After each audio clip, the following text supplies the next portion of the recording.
শীতল যুদ্ধের নতুন সমীকরণ আর মধ্যপ্রাচ্যের তপ্ত মরুর বুকে এক অভাবনীয় প্রতিরক্ষা চুক্তির খবর বিশ্বজুড়ে তোলপাড় সৃষ্টি করেছে। ইউক্রেন ও সৌদি আরবের মধ্যে স্বাক্ষরিত এই আকাশ প্রতিরক্ষা চুক্তি কেবল সামরিক লেনদেন নয়, বরং এটি ইরানের শাহেদ ড্রোন মোকাবেলার এক নতুন রণকৌশল হিসেবে দেখা দিচ্ছে। রিয়াদের রাজপ্রাসাদে এক রুদ্ধশ্বাস বৈঠক করেন ইউক্রেনের প্রেসিডেন্ট ভলোদিমির জেলেনস্কি এবং সৌদি যুবরাজ মোহাম্মদ বিন সালমান।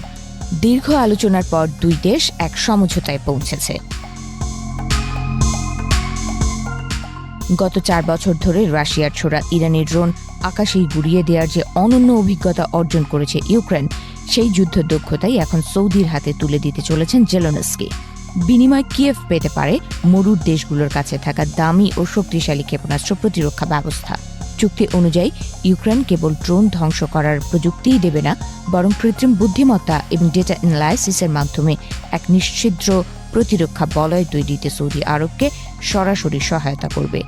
একজন জ্যেষ্ঠ কর্মকর্তা গোপনীয়তার শর্তে জানিয়েছেন, ইউক্রেন এখন বিশ্বের ড্রোন প্রতিরক্ষায় অপ্রতিদ্বন্দ্বী শক্তি। সামাজিক যোগাযোগ মাধ্যমে জেলেনস্কি এই চুক্তিকে একটি গুরুত্বপূর্ণ বিন্যাস হিসেবে অভিহিত করেছেন। তিনি স্পষ্ট জানিয়েছেন, ইউক্রেনের কাছে এমন সব অ্যান্টি ড্রোন সিস্টেম এবং অভিজ্ঞতা রয়েছে যা এখন বিশ্বের আর কোনো দেশের নেই। অন্যদিকে সৌদি আরবের এমন কিছু সক্ষমতা রয়েছে যা ইউক্রেনের বর্তমান পরিস্থিতির জন্য অত্যন্ত জরুরি।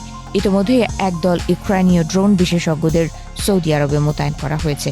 তারা হাতে কলমে প্রশিক্ষণ দিচ্ছেন কিভাবে কম খরচে ইলেকট্রনিক জ্যামিং এবং অ্যান্টি এয়ারক্রাফট গানের সমন্বয়ে ঝাঁকে ঝাঁকে আসা ড্রোনগুলোকে নিমেষেই ধ্বংস করা যায়। জেলেনস্কি নিজেই এই বিশেষজ্ঞদের সঙ্গে দেখা করে তাদের কাজের প্রশংসা করেছেন।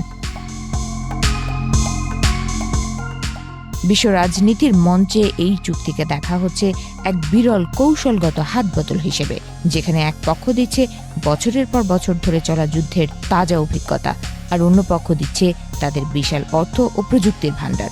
এই মেলবন্ধন মধ্যপ্রাচ্যের আকাশে ইরানের ড্রোনের একচ্ছত্র আধিপত্য শেষ পর্যন্ত চ্যালেঞ্জের মুখে পড়তে যাচ্ছে কিনা, সেটাই এখন দেখার বিষয়।